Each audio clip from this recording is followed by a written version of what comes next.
죽기 전 꼭 읽어야 할 책도서 요약노트. 죄와 벌. 표도르 도스토옙스키 지음. 고통과 괴로움은 넓은 의식과 깊은 마음을 가진 사람에게는 언제나 피할 수 없는 것이다. 한 청년의 도끼살인에서 시작해 인간 양심의 가장 깊은 밑바닥까지 내려가는 심리소설의 정적. 왜 지금 죄와 벌인가? 죄와 벌은 1866년 러시아 문예지 러시아 통보에 연재되고 이듬해 단행본으로 출간된 표도르 도스토옙스키의 장편소설이다. 가난한 전직 법학도 라스콜리코프가 전당포 노파를 도끼로 살해한 뒤 겪는 극심한 심리적 붕괴를 따라가는 이야기로 추리소설의 긴장감과 철학소설의 깊이를 동시에 갖춘 작품으로 평가받는다. 이 책이 죽기 전 읽어야 할 책 목록에서 빠지지 않는 이유는 인간이 스스로를 정당화하기 위해 만들어내는 논리가 얼마나 정교하면서도 얼마나 쉽게 무너지는지를 가장 밀도 높게 보여주기 때문이다. 라스콜리코프는 위대한 인물은 평범한 도덕률을 넘어설 권리가 있다는 자신만의 사상으로 살인을 합리화하지만 정작 그를 무너뜨리는 것은 법이 아니라 스스로의 양심이다. 소설은 도스토옙스키 자신의 삶과도 깊이 맞닿아 있다.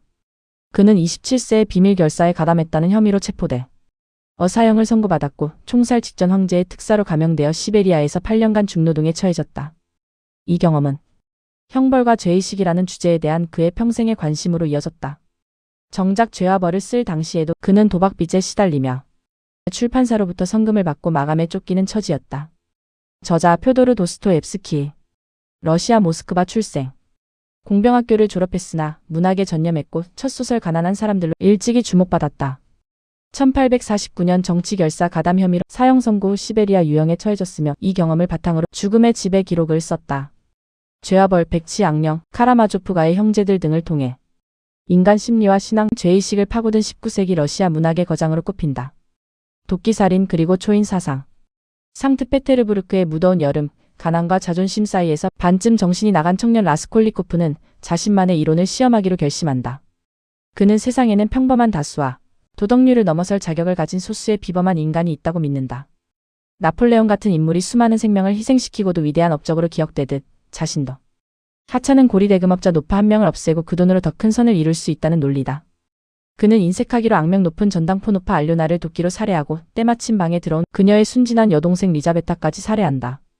훔친 물건은 제대로 써보지도 못한 채 공터의 돌 밑에 숨겨버린다.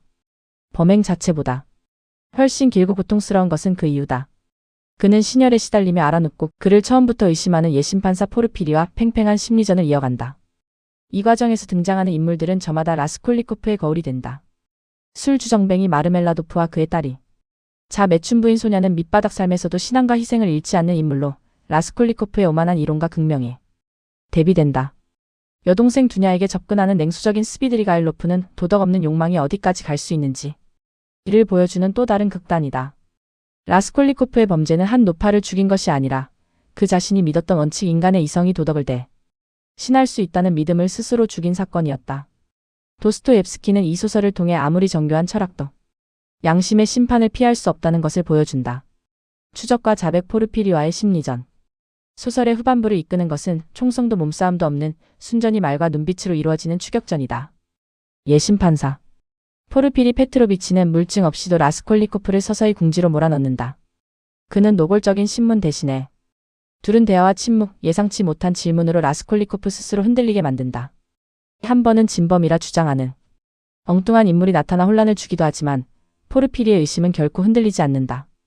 결정적인 전환은 라스콜리코프가 소냐에게 살인을 고백하는 장면이다. 그는 그녀에게 성서 속 예수 나사로 부활 이야기를 읽어달라고 청하는데 이는 죽은 자가 다시 살아나듯 자신도 구원받을 수 있는가를 묻는 상징적인 장면으로 읽힌다. 소냐는 충격을 받으면서도 그를 저버리지 않고 자수할 것을 간곡히 권한다. 한편 여동생 두냐를 향한 스비드리가일로프의 집착은 파국으로 치닫는다. 그는 두냐를 협박하다시피 하지만 그녀가 총을 겨누자 순순히 놓아주고 이후 스스로 목숨을 끊는다. 모든 것을 잃은 라스콜리코프는 어머니의 걔는 애매한 작별을 구하고 두냐에게만 죄를 고백한 뒤 결국 경찰서로 향해 자수한다. 도스토옙스키가 던지는 질문들. 초인 사상에 대한 반박. 라스콜리코프의 논리는 얼핏 매혹적이지만 소설 전체는 그 논리가 인간을 얼마나 철저히 고립시키고 파괴하는지를 보여주며 반박한다. 이성만으로 도덕을 재단하려는 시도가 결국 자기 자신을 감옥에 가두는 과정을 그린다. 죄의식이라는 형벌 제목의 벌은 법적 처벌이 아니라 저지른 죄가 스스로의 정신을 갉아먹는 심리적 형벌을 가리킨다. 라스콜리코프는 체포되기 훨씬 전부터 이미 스스로가 만든 지옥 속에 살고 있었다. 고립과 구원. 라스콜리코프를 무너뜨리는 것은 자존심에서 비롯된 철저한 고립이며 그를 다시 일으켜 세우는 것은 소냐의 조건 없는 사랑이다. 도스토옙스키는 인간이 홀로 세운 이론이 아니라 타인과의 관계 속에서만 구원에 이를 수 있다고 말한다. 고통의 필요성. 에필로그에서 시베리아로 유영을 떠난 라스콜리코프는 8년의 노역 속에서 서서히 소냐가 건넨 복음서를 펼쳐들며 회복의 첫걸음을 뗀다. 도스토옙스키는 고통을 회피할 대상이 아니라 인간을 다시 살게 하는 통과 이래로 그린다. 문을 우리에게 남기는 것. 죄와 벌이 160년 가까이 읽히는 이유는 라스콜리코프의 질문이 결코 19세기 러시아에만 국한되지 않기 때문이다. 더 큰 목적을 위해서라면 작은 잘못은 정당화될 수 있는가? 이 질문은 오늘날에도 정치, 경제, 개인의 선택 곳곳에서 형태를 바꿔가며 반복된다. 도스토옙스키의 답은 명료하다. 아무리 정교한 논리로 무장해도 인간의 양심은 결국 그 대가를 요구한다는 것이다. 이 소설은 또한 벌이 반드시 감옥이나 사형 선고의 형태로만 오지 않는다는 것을 보여준다. 진짜 형벌은 타인과 세상으로부터 스스로를 고립시키는 마음의 감옥이며 그 감옥에서 벗어나는 유일한 길은 자백과 뉘우침, 그리고 누군가의 조건 없는 사랑을 받아들이는 일이다. 라스콜리코프가 시베리아의 강가에서 소냐를 바라보며 비로소 눈물 흘리는 마지막 장면은 처벌 이후에도 인간에게는 다시 살아갈 자리가 있다는 것을 보여준다. 책을 덮을 때 남는 질문도 단순하다. 나는 어떤 논리로 나의 선택을 정당화하고 있는가? 그 논리가 무너지는 순간에도 나를 붙잡아줄 사람이나 가치가 있는가? 150여 년 전 한 청년의 도끼가 던진 질문은 지금도 여전히 서늘하게 유효하다. 고통과 괴로움은 넓은 의식과 깊은 마음을 가진 사람에게는 언제나 반드시 피할 수 없는 것이다. 참으로 위대한 사람은 이 세상에서 커다란 슬픔을 느끼지 않을 수 없다고 나는 생각한다.